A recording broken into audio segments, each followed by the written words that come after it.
आप सुन रहे हैं अमृता म्यूजिक की शानदार प्रस्तुति।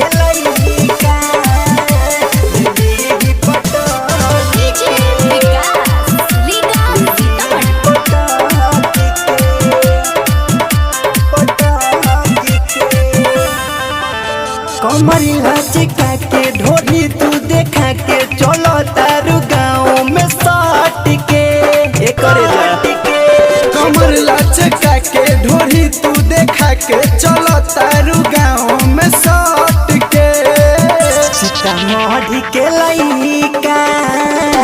ले ली पटकी के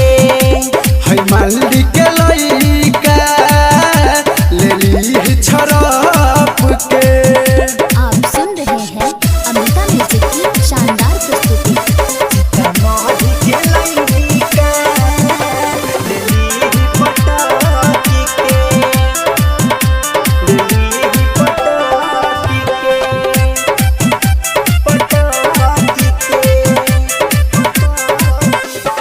आए हैं भटे अगराइल सुन तोहर जवानी बच के ना जइबू मालदी से रानी बटे अगराइल सुन तोहर जवानी बच के ना जइबू भासर से रानी आज नहीं बची चल तारी सटी पिली सब छोरा लटक के बटना के लइका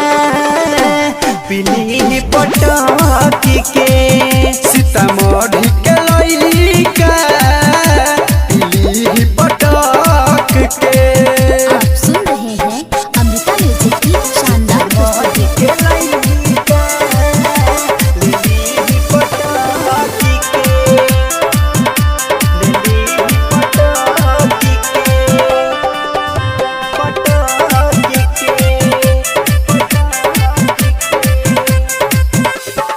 आए हैं देखी तोहरा के सब के मन करे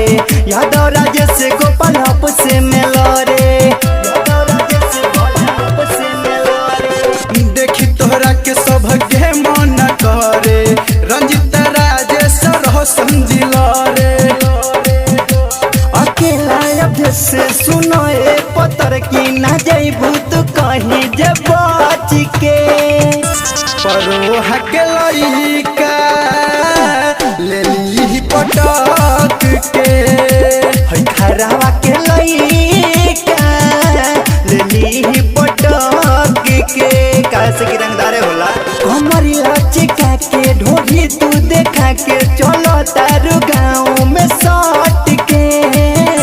विश्वनाथपुर के लइका ले ली पटक